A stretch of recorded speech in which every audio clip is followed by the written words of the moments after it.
Reflexiones. En la venganza será terrible. Bueno, mañana vamos a hablar de un tema que ya hemos tocado aquí, pero acerca del cual he encontrado nuevos datos. El tema es el de los cátaros. Los cátaros florecieron allá por el siglo XII, principios del XIII, en la región sur de Francia, lo que hoy se llama el Languedoc. En aquel tiempo no se llamaba Languedoc, se llamaba Provenza generalmente. Y bueno, son las provincias del sur de Francia. Y comenzaron descreyendo de la Eucaristía. Ellos creían que Jesús hablaba en imágenes cuando hablaba del pan, por ejemplo, y entonces no comulgaban. Descreían de la cruz. En realidad no creían que Jesús había sido un hombre. Hacían toda una cosa un poco abstrusa de la encarnación del Hijo de Dios de un modo más que humano, y descreían que una criatura de carácter divino pudiera haber sido ajusticiada en la cruz. Arguían del siguiente modo: decían, si tu hermano ha sido ahorcado, no se ve bien por qué demonios habrá de venerarse la soga. Y entonces descreían de la cruz. Todo esto sucede allá por el año 1200 aproximadamente. Había un papa muy severo, el Papa Inocencio III, y había incluso algunos señores de ciertos condados del sur de Francia. Recordemos que en ese entonces el rey de Francia no tenía demasiado poder, la nación estaba todavía en formación, los varones tenían gran poder que competía con el del rey, y entonces había algunos que protegían a estas gentes, llamados los cátaros, pero también llamados los albigenses, porque era en Albi donde había prosperado esa creencia. Los llamaban también los búlgaros, vaya a saber por qué demonios. Los búlgaros siempre han tenido mala prensa, algún día hablaremos de esto. Y aquella creencia empezó a cundir en toda la Occitania, que así se llamaba también aquella región. No eran mala gente en realidad, no eran mala gente. Detestaban eso sí la cópula, y creían, como creían también los gnósticos, que el mundo era obra del demonio. En realidad los gnósticos no creían esto, sino que creían lo siguiente. Ellos, me refiero a los gnósticos, pensaban que el mundo había sido... Pensaban lo siguiente, pensaban que había un Dios lejano, despreocupado casi del destino del hombre, difícil de acceder, y que ese Dios primordial, casi inactivo, había dado lugar a un segundo grupo de dioses, y que este segundo grupo de dioses había dado lugar a un tercero, y que tercero al cuarto, y así hasta 365. Siendo cada grupo de dioses y de ángeles de un grado de divinidad menor. El último de esos dioses sería el creador del mundo. Un dios, un demiurgo, cuya divinidad tendía a cero.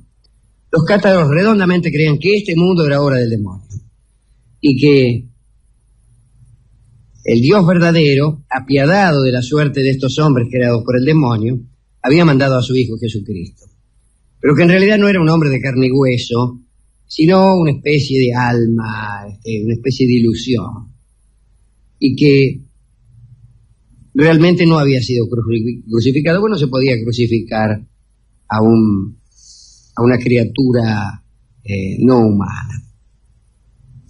Bueno, desde luego era una herejía para los católicos de aquel entonces. Y el Papa Inocencio III, que era un tipo medio mal llevado, le envía una carta a Raimundo de Tolosa, que era el conde de Toulouse, y que en cierto modo protegía o si no los protegía, por lo menos toleraba a los cátaros. Y en esa carta les decía que por favor terminara con eso, y lo amenazaba redondamente con la excomunión, lo amenazaba con levantar a los príncipes vecinos en contra de él y despojarlo de todas sus tierras, etcétera, etcétera. Esta carta tenía copia al rey de Francia, que entonces era Felipe Augusto, y a los varones más caracterizados. Ahora bien, era época de cruzadas. Jerusalén ya había caído. Durante todo un largo siglo se habían organizado toda clase de cruzadas que habían fracasado por una razón u otra. Y en estos días hablaremos también de la primera toma y saqueo de Constantinopla, que no tuvo lugar a manos de los sarracenos, sino a manos de los cristianos de Venecia, que iban a una cruzada, y en el medio del camino resolvieron que era más negocio invadir Constantinopla por los negocios que había, que no lanzarse contra los sarracenos, que bien tenían a Jerusalén, y donde podía haber muchos beneficios de orden espiritual, pero pocos de orden material. Pero de eso hablaremos en estos días, prometo también. Estos eran los cátaros. Los cátaros tenían además una especie de rango superior a cuyos integrantes se les llamaba perfectos, que bueno, vivían en la indigencia, vivían en la más absoluta castidad, y eran merecedores de un cierto rito que se llamaba consolación, y que ejercían desde luego un mentorazgo moral hacia el resto de las personas. Pero en el sur de Francia eso era muy popular. La gente adscribía con cierto entusiasmo aquello. Hay un monje, el monje de Clairvaux, que empieza a predicar en contra de los albigenses, un poco a instancias del Papa Inocencio, y empieza a contar que escupían sobre el crucifijo, que comían a los niños crudos, no exagero, que violaban monjas, y que cometían toda clase de atrocidades, incluso la de vomitar sapos y culebras por su boca. Uh-huh. Lindo muchacho, ¿no? Sí, lindo muchacho. Y entonces al Papa Inocencio se le ocurre armar una cruzada, en época de cruzada, pero ya no para liberar al Santo Sepulcro, sino para ir contra otros cristianos. Y así lo hace. Simón de Montfort encara esa cruzada. Como sucede en todas las cruzadas, otorgaban indulgencia plenaria a aquellos que participasen de ella. Se llamaba tomar la cruz, ir a la cruzada. Y ahí iban tipos que habían sido excomulgados, atorrantes, y además mucha gente de fe, pero por supuesto también bandoleros que aspiraban al saqueo. Y así marcharon contra el sur de Francia, cristianos contra cristianos, y para anticipar solamente una de las atrocidades, la ciudad de Versailles, que tenía 20.000 habitantes, fue sitiada, fue violado su cerco de un modo que contaré mañana, y fueron matados todos los habitantes, 20.000. Lo mataron a todos, lo mataron. Y allí es donde surge la famosa frase que alguna vez hemos repetido aquí, que es: matadlos a todos, que Dios elija a los suyos. El señor de Amaury habría pronunciado esas palabras que probablemente no fueron históricas, como suele ocurrir con esas frases demasiado famosas y demasiado oportunas, más bien obra de los glosadores que no de la realidad misma. Pero así fue. Después empezaron a saquear, y mejor dicho, a asolar ciudades, pero resulta que las ciudades se les rendían, y entonces ya no tenía lugar el saqueo. Razón por la cual muchos de los cruzados empezaron a desertar. Habida cuenta además de que el plazo indispensable para obtener las indulgencias y el levantamiento de excomuniones, etcétera, y perdón de ciertos crímenes, era de 40 días. De manera que cuando pasaron 40 días y vieron los tipos que no pasaba nada, se empezaron a rajar. Pero, de todas maneras, la cruzada terminó con los cátaros. Una secta que de todos modos estaba condenada a terminar, porque si consideraban la cópula como algo indigno y la procreación realmente como algo poco deseable, toda vez que traíamos a un niño a un mundo que era obra del demonio, es obvio que esta secta estaba destinada a desaparecer por propia pobreza demográfica. De todos modos, así fue. Mañana, si ustedes me permiten, hablaré de algunos detalles, pero que son sobrecogedores de esta cruzada de cristianos contra cristianos. El rey Felipe Augusto de Francia se abrió, no quiso participar, fue un hombre bastante malvado también, pero muy político, y no quería hacerse enemigo de gusto. Quería que el trabajo sucio lo hicieran los representantes del Papa y de la Iglesia. Tengo otras promesas también. Hablaremos de esta toma de Constantinopla que hicieron los venecianos. Y fue muy curioso porque la flota iba hacia Tierra Santa. Y de golpe alguien recibe una oferta del emperador que había sido destituido para que hicieran algo a favor de él, y tentados por los tesoros de Constantinopla, que era a la sazón la ciudad más rica del mundo, se dieron vuelta.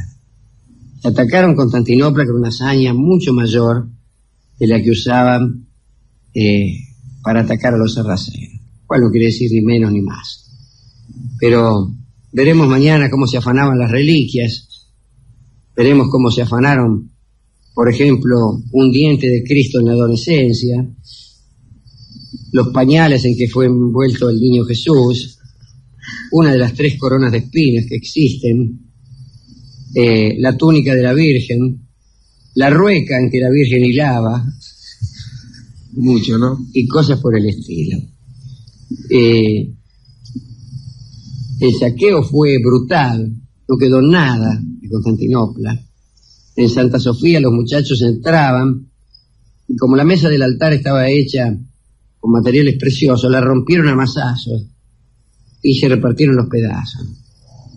De un gigantesco velo que colgaba del techo, estaba entretejido con oro y de plata, no quedó nada, se repartieron imágenes sagradas, quemaron libros, quemaron pergaminos, y desde luego afanaron joyas y violaron, y se cubrieron de oprobio los caballeros venecianos y los francos, que eran mitad y mitad.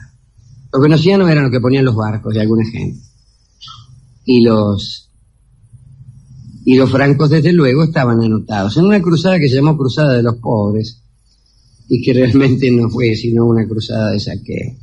De eso hablaremos también los próximos días. Hoy no hablaremos de nada, mitad porque temo estar más obtuso hoy que de costumbre.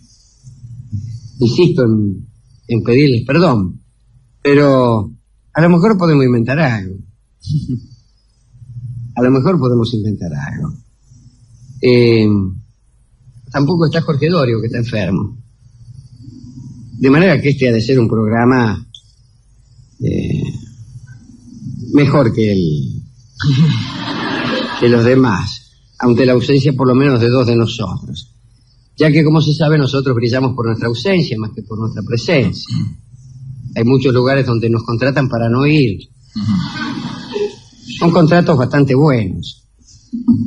Mejores que los otros. Mejores que los otros. Siendo mejor nosotros en la ausencia que en la presencia, es obvio que nos pagan más por no estar que por estar. Desde luego, a veces no nos es posible faltar. Por compromisos contraídos con anterioridad, debemos ir. Y entonces es ahí donde nos disculpamos y decimos que si bien en cuerpo estamos presentes, nuestro espíritu está ausente. Y prometemos que en una próxima oportunidad no dejaremos de estar muy lejos de allí. Se nos quejan algunos de los presentes diciendo que ellos se han costeado, por ejemplo, desde Luján o desde lugares muy lejanos, solamente para no vernos. Y que nuestra presencia allí es una especie de desengaño y de defraudación. Claro. Bueno, sepan ustedes de disculpar nuestra presencia, pero les prometemos que en lo sucesivo estaremos ausentes muchos días para satisfacción de nuestros amigos y favorecedores. Dicho lo cual, me pregunto, ¿a quién demonios dedicar hoy esta ausencia total, o al menos parcial, hay que negarlo, de un tema inicial? No cabe dedicar esto a los cátaros, puesto que apenas si los hemos nombrado, y mucho menos a los venecianos y a los francos que tomaron Constantinopla, porque la verdad es que no se lo merecen. Tampoco a los griegos que estaban dentro de Constantinopla, porque también eran una manga de atorrantes. En el momento de llegar los venecianos y los francos allí, acababan de matar 2 emperadores en una semana. Y por ejemplo llegaron a nombrar un emperador porque lo vieron en la plaza y tenía buenas pilchas. Tú que tienes buena ropa, sé nuestro Basilio, me dijeron. Y el tipo se miró y dice, la verdad que sí, que estoy bien empilchado. Duró un día, porque lo mataron. Pero qué día. ¿Cómo? Hay días que justifican una vida. ¿Qué día? El otro había durado 2 días. Bueno, así son las cosas. ¿Qué discos tenemos? Es menester escuchar a Orgullo Criollo.